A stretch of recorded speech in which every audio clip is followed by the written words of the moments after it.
Hello everyone, welcome back to the channel. Hope you are doing well and fine. And in today's video, I'll be showing you how to set up a link on Wix.com. So without wasting any time, let's just jump right on the video and make sure to watch this video till the end and follow the steps as well.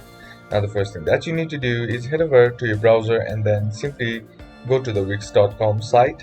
And once you're inside your home page, here you'll be seeing something like this. Now on the left hand side of the screen, you'll be seeing your menu.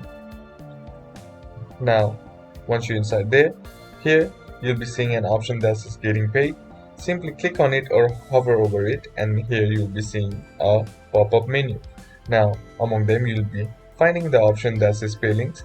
Simply click on it, and once you click on it, here you can see this page. Now in order to create a link, what you need to do is just simply click on create pay link or create link, and once you tap on create link, here a pop-up will be shown to you saying pick the type of pay link that you want. Either you can select one-time payment or either you can select multi-payment.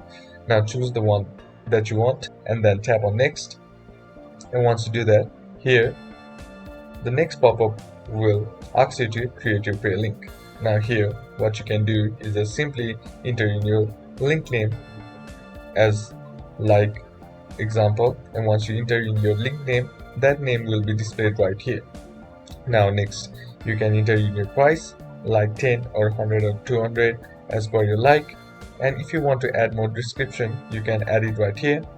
Now in order to change the color of the button or the text color or the image of the link, click on open settings, and once you click on open settings, here you'll be sent to this page.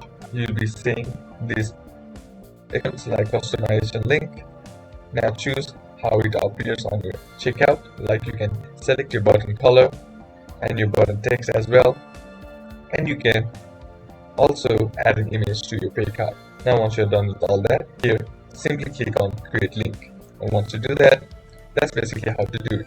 And that's it for today's video, guys. Hope this video was useful to you. Leave a like if you did, comment down below what the next video should be on, consider subbing to the channel. Thank you for watching. Bye bye.